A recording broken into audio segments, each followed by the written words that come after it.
तबकाओं के फिर हमारे बीच में ऐसे उत्कृष्ट नेताओं को इस लोकतंत्र के लिए पुनः अपने आशीष देकर के भेजे, ताकि दुनिया का सबसे बड़ा लोकतंत्र अपनी गौरवशाली यात्रा के ऐसे हस्तियों को हमारे बीच में पुनः लोकतंत्र की मजबूती के लिए मौका दे। जैसे आपकी जानकारी में है, माननीय प्रधानमंत्री ने परसों अनाउंस किया और मध्य प्रदेश उन राज्यों में से जिसने सबसे पहले हमेशा कोई भी निर्णय प्रधानमंत्री का होता है उसको लागू करने वाला पहला राज्य मध्य प्रदेश बनता है।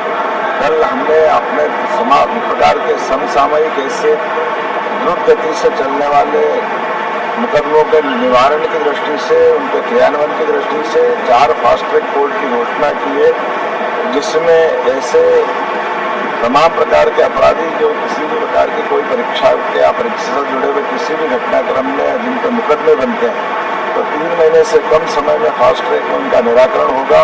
मुझे इस बात का संतोष है कि कल ही हमने सुबह ऑर्डर निकाला और शाम को हमने इंदौर, भोपाल, ग्वालियर, जबलपुर चारों स्थानों पर 4 फास्ट ट्रैक कोर्ट की स्थापना कर दी। माननीय कार्यवाहक चीफ जस्टिस ने भी इससे संबंधित आदेश जारी कर दिए।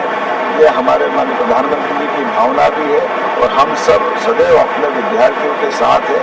विद्यार्थियों के लिए ही माननीय प्रधानमंत्री जी ने जैसे ही लगा तो उनने एग्ज़ाम भी निरस्त कराई, कठोर कार्रवाई भी की और लगातार कार्रवाई भी जारी है। हमारी पूरी सहानुभूति विद्यार्थियों के साथ है। नीट के मसले को लेकर के आगामी समय में भी और अच्छी प्रकार से परीक्षा संपन्न हो। ये भी मैं उल्लेख करना चाहूँगा कि माननीय प्रधानमंत्री के कार्यकाल में ही हमारे मेडिकल कॉलेजों की संख्या भी डबल से ज़्यादा हुई। विश्वविद्यालय भी 641 विश्वविद्यालय थे, आज की स्थिति में 14 से ज़्यादा विश्वविद्यालय हुए हैं। 50,000 के आसपास मेडिकल की सीटें थी, आज वो लाख से ऊपर यूजी पीजी की सीटें अलग अलग प्रकार से बढ़ी, डबल से ज़्यादा हुई है। हर प्रकार के विद्यार्थियों के लिए माननीय प्रधानमंत्री के मन में सकारात्मक भाव है और हम उम्मीद करेंगे प्रधानमंत्री और केंद्र सरकार जो करेगी बेहतर। सर, आपने भी एक बड़ी सौगात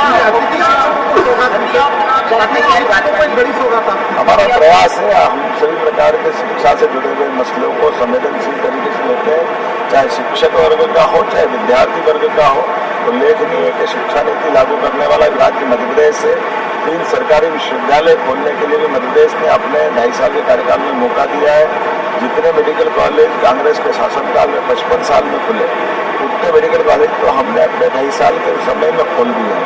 मैं उम्मीद करूँगा ऐसे सारे कामों से हम अपने विकास की गति, और ये किसी का हम एहसान नहीं कर रहे, ये हमारी ड्यूटी है, ये हमारे अपने विद्यार्थियों के हित में लिए गए निर्णय हैं। सर, आप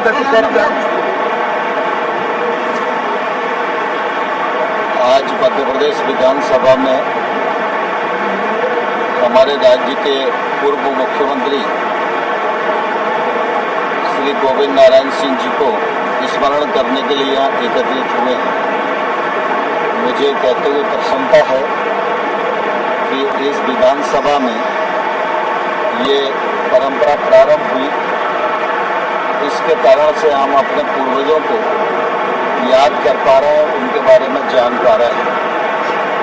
हम सभी जानते हैं और मध्य प्रदेश का इतिहास इस बात का साक्षी है कि एक कालखंड था जब देश को और प्रदेश को ऐसा लगता था कि एक ही विचारधारा और एक ही दल के लोग सरकार में आ सकते हैं।